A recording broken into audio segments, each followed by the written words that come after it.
The video game world has seen some pretty crazy things, whether it's in RPGs or in games like Call of Duty and Minecraft. Sometimes the video game world can have some major drama, but have you heard the story of the user who stole $170,000 from EVE Online? If not, stay tuned. For those who do not know, EVE Online is a massive multiplayer online role-playing game released in 2003, based 21,000 years in the future.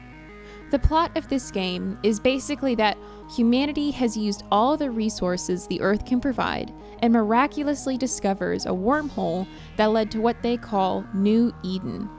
This wormhole leads humans to new solar systems and ultimately the start of colonizing the Milky Way. Yet disaster strikes when the gate that was built to keep the wormhole open collapsed and cut off the colonies from the Earth, and the colonies that were created essentially became disconnected from one another over a millennia. This leads to 5 different societies and 4 different races in the game. As a player, you can experience all sorts of professions and activities like mining, exploration, trading, and combat, just to name a few. This all takes place throughout 7,800 solar systems. One of the special aspects of this game is how you can interact with others to create large movements.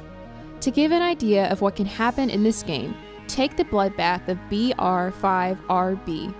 This battle included over 7,500 players, more than 3 times as many combatants as in the Battle of the Alamo. It took 21 hours and was recognized as one of the largest and most expensive battles in gaming history. Another special aspect of EVE Online is that there is a fully functional free market economy within the game. This means players can actually make a profit off of the corporations within the game. These are pretty legitimate corporations that include CEOs, auditors, various managers, and you can even rent an office space for your company. This, of course, is paid with EVE Online's currency, known as ISK. Some of the top companies include Panamic Horde, which includes 12,054 members, Karma Fleet, which includes 4,848 members, and the Red Federation, which has 2,312. Here is a graphic demonstrating the growth of EVE Online corporations since March 2012. So obviously players have a lot of freedom and abilities in the game. You can own your own company and create a sustainable and profitable business. Of course, with these types of games comes a lot of rules and regulations. One player in particular saw a few loopholes throughout these laws and decided to take advantage and did so legally. A player named Callie decided to enter the EVE Online economy as a bank titled the EVE Intergalactic Bank, or EIB.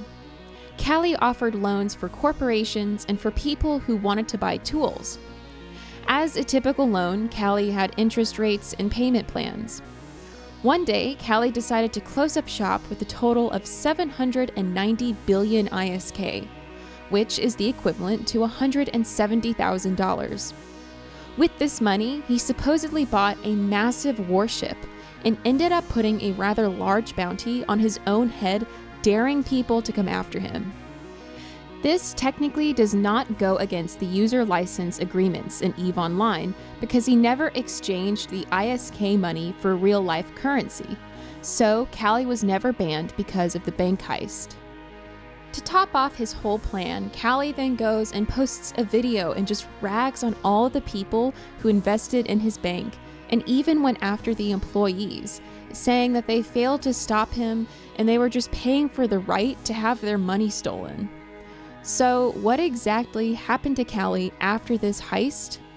Rumor has it he was eventually banned for other reasons, and some speculate he even did jail time for reasons unknown.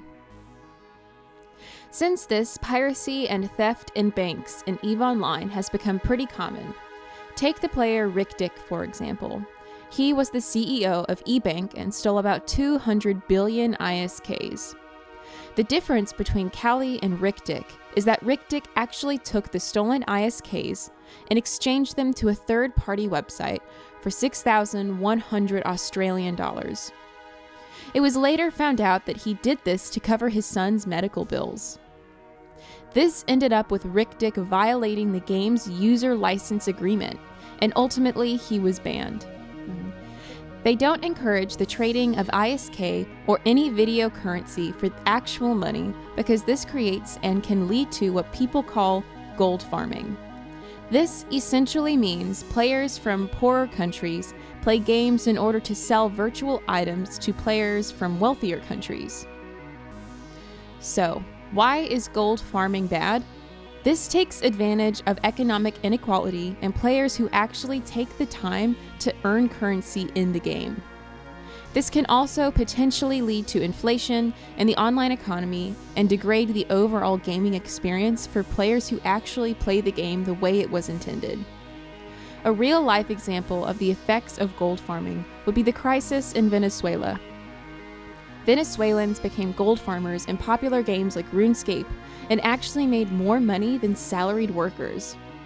So many people started doing this that it increased inflation with multiple game currencies. This also brings taxes into question, and the IRS in the United States stated that virtual worlds are a growing source of tax non-compliance. So many people started doing this that it increased inflation with multiple game currencies. This also brings taxes into question, and the IRS in the United States stated that virtual worlds are a growing source of tax non-compliance. What are some of the craziest stories you have heard when it comes to EVE Online? Let me know in the comments. This is Fake Life Lore. Thanks for watching.